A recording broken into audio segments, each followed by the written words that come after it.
On va donc maintenant aborder en 10 minutes l'épidémiologie des tumeurs du rein et je remercie une fois de plus Théo Harbert pour m'avoir aidé à faire cette synthèse.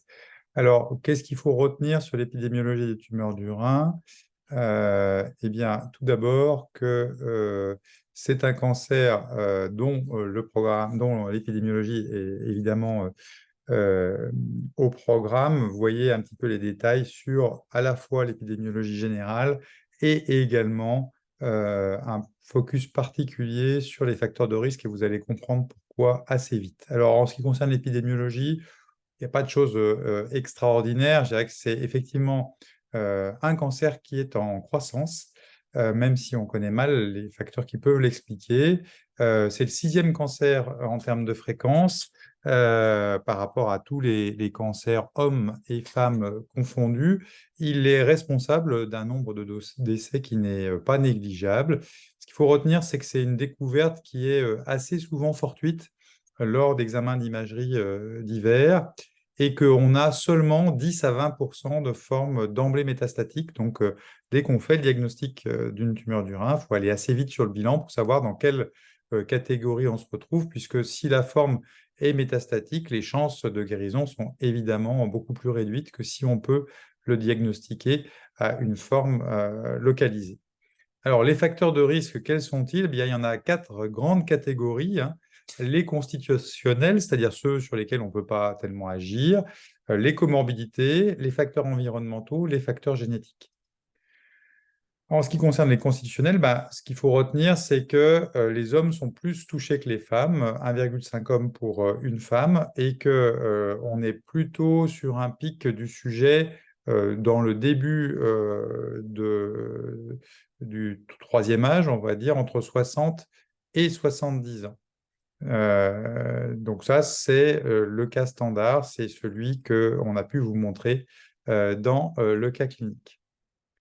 En ce qui concerne les facteurs environnementaux, il y en a sur lesquels on peut agir. L'obésité, hein, qui fait partie des facteurs associés au cancer du rein. Le tabac, également, hein, un facteur évidemment tout à fait important pour énormément de cancers. Eh bien, le cancer du rein en fait partie. Et puis, il y a des formes particulières de produits chimiques qui peuvent éventuellement avoir un lien avec le cancer du rein.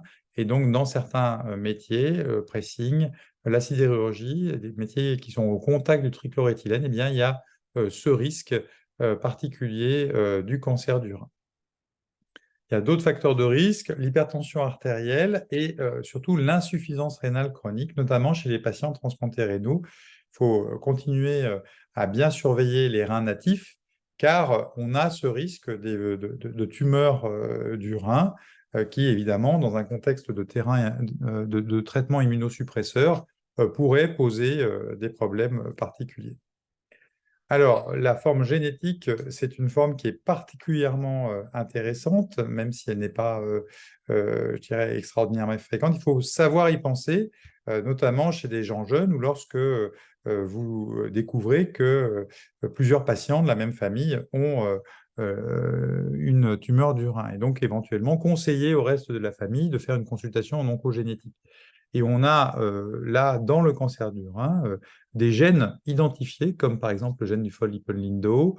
On a le gène MET dans le cancer rénal papillaire héréditaire, d'autres gènes qui sont diagnostiqués dans les maladies qui sont décrites dans le reste du tableau. Et donc, c'est un des cancers pour lequel on a vraiment l'évidence épidémiologique de facteurs de risque familiaux et carrément même des gènes dont on sait qu'ils prédisposent plus particulièrement au cancer du rein, avec évidemment, dans ces cas-là, d'une part, une surveillance associée, puisqu'il y a d'autres tumeurs qui peuvent être associées à ces formes héréditaires, et puis une surveillance spécifique à vie des patients qui ont ces caractéristiques-là.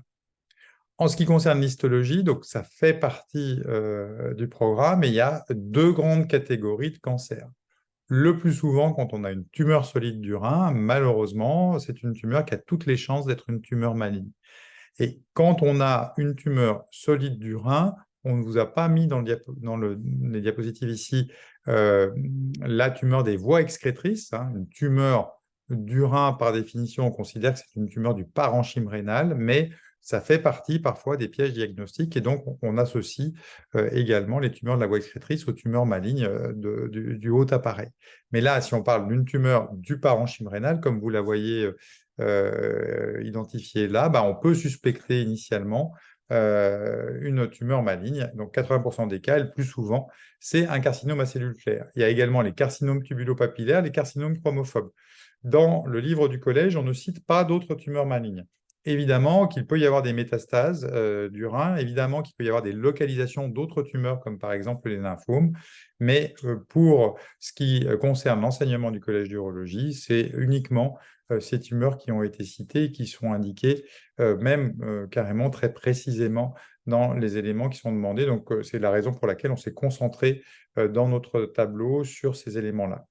On a une classification de la Société internationale de pathologie qui est un grade qui va de 1 à 4. 1, 2, c'est les tumeurs les moins agressives. 3, 4, c'est les tumeurs potentiellement les plus élevées. Et c'est un facteur très important dans le pronostic ensuite lorsque ces patients ont la chance de pouvoir être opérés.